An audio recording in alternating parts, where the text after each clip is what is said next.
Hello, and welcome to session number 23. Here we will finish this discussion of meditation and begin the next subject. You may want to try any number of different methods of meditation, but it's not really recommended that you continue to change from one method to another and then to yet another. It will be better for you to find a method with which you feel comfortable and continue with that method. It might help if you just think of the mind as a blank slate, and every time that something appears, just mentally erase it. Perhaps you may want to consider establishing the practice of having your period of meditation each morning before your normal schedule begins. If your meditation is done with the proper attitude in the heart and the proper way, you will very likely come to a point in time when you'll discover that it shouldn't be necessary to meditate much more than 10 minutes or so each day.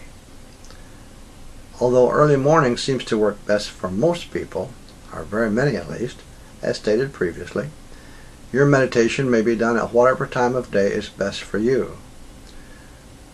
Once you've made that decision, however, it is worthwhile to be consistent.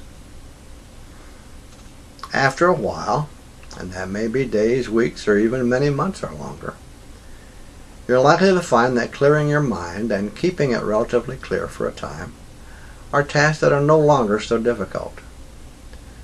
Once that begins to be a normal part of your meditation, you can just sit quietly during that time and listen receptively.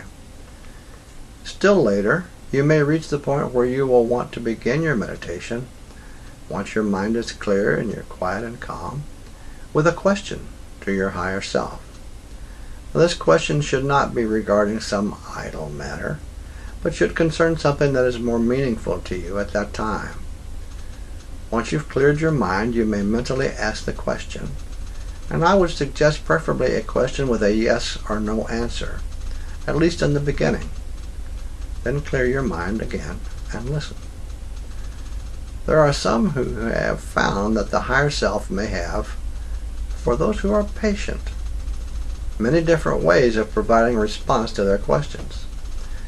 It could come later after their meditation period, in the form of something written in an article from a newspaper or magazine.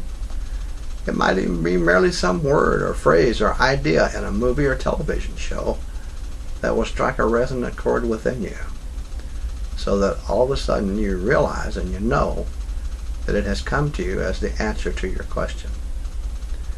Your higher self may, at some time in the future, perhaps, bless you even further by providing a direct response to you in a rather unusual manner. Perhaps you've felt that special tingle or shiver up and down your spine or your neck at some time when you were viewing very beautiful scenery or listening to especially beautiful music that somehow touched your heart. That tingle or shiver can be given to you by your higher self, as it has been given to others before you by their higher selves, as a way of letting you know that either it approves of you feeling the way that you do as a result of the experience that you've had, or the higher self has also been known to give some persons at a particular time that special shiver for other purposes, even as a positive response to a yes or no question that the person has asked during their meditation period. This very great blessing in time can eventually evolve to a point where it becomes a response that is given to you in actual words in your mind, or even as a complete idea in the mind as an answer to any type of question. If you should be blessed to get to that point, and you've had the somewhat unsettling experience of receiving the answer to your question even before you finish forming the first word of the question in your mind, or even by speaking aloud to the higher self, then you'll begin to have a very small inkling of the level of intelligence of those with whom you are dealing. It is virtually incomprehensible to us. Believe me when I tell you that these are blessings that are given only as a very special gift, and even then only to those few who have been patient over time and who have shown themselves to be worthy, committed, and ready for such a blessing. Even kings and other rulers with all their wealth and power cannot now and have never been able to buy such a blessing, because such blessings are not for sale. They cannot be bought. Please remember, do not allow yourself to get into a hurry about your efforts in these very important matters, nor should you ever consider to feel that it is something you should become frustrated about if it doesn't happen to you after a time or within a time frame that you think is proper. As stated previously, these are very important matters that can take years, even a lifetime or longer. For now, however, you have a life to live each and every day, and there are many more mundane aspects of that life with which you must also nevertheless deal. And you should not be so committed to these things that you walk away from the other aspects of your life, because that's not what you came here for. You came here to live this life and learn the lessons that it has to offer.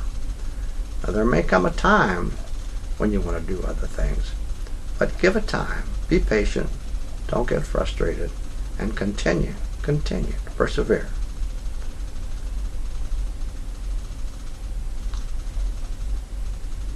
You need to follow this as you find a means of becoming, having this to become a better way of life, a way of life that you're in the process of now learning over a period of time. Perhaps among these, if at some time in the future it seems to be the right thing to do, you may want to consider including a daily prayer in your meditation to ask that you be guided to begin incorporating into your life the seeking of less and less for self and more for a life of service. Again, slowly.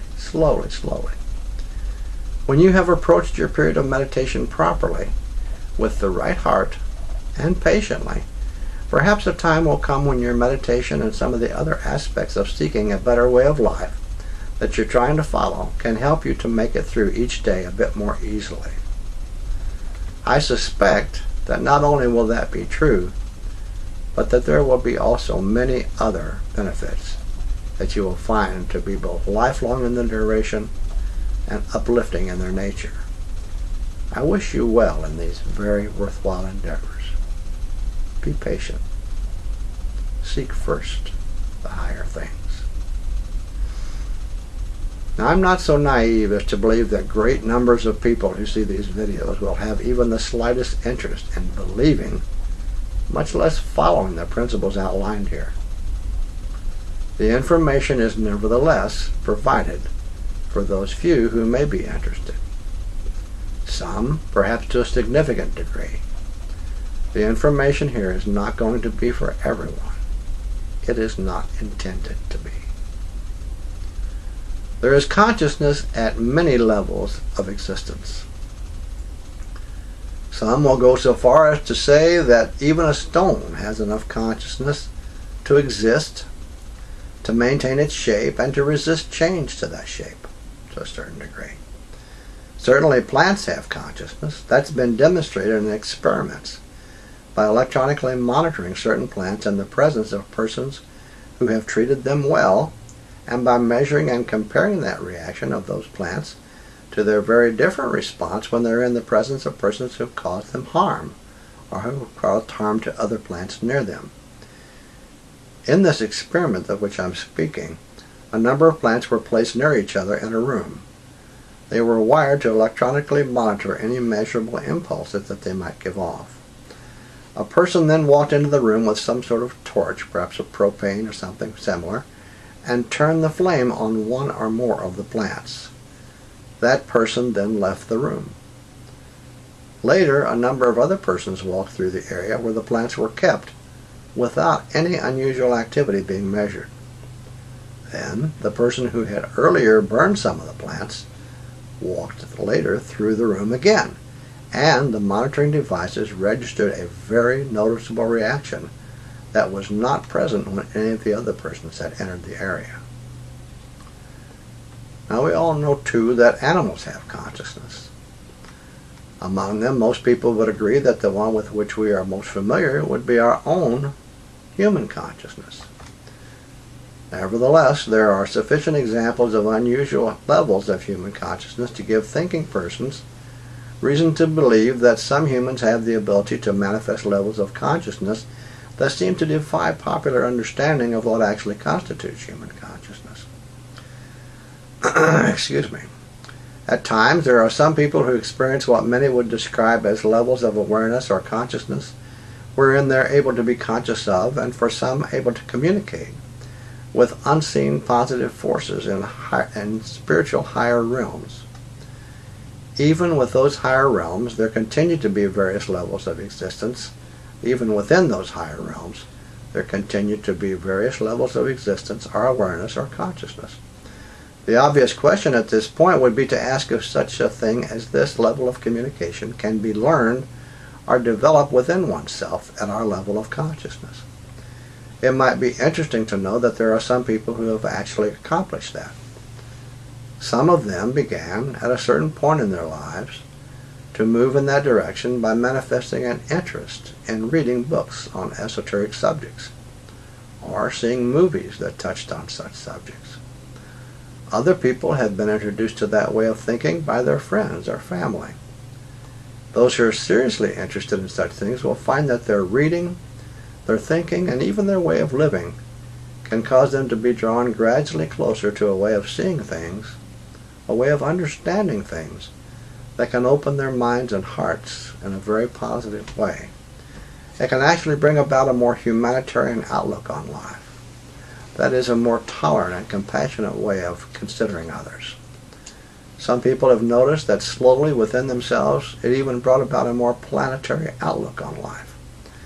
It can create within us a desire to approach life in such a way that we begin to look less and less at serving self and more at serving others, serving humanity, serving God. Although it may involve many years of slow, positive change, that kind of thinking and living are almost inevitable manifestations in the lives of those who have learned to open their minds, their hearts, and their consciousness to the influence of higher positive forces, usually unseen higher positive forces. Thank you for watching this video session number 23.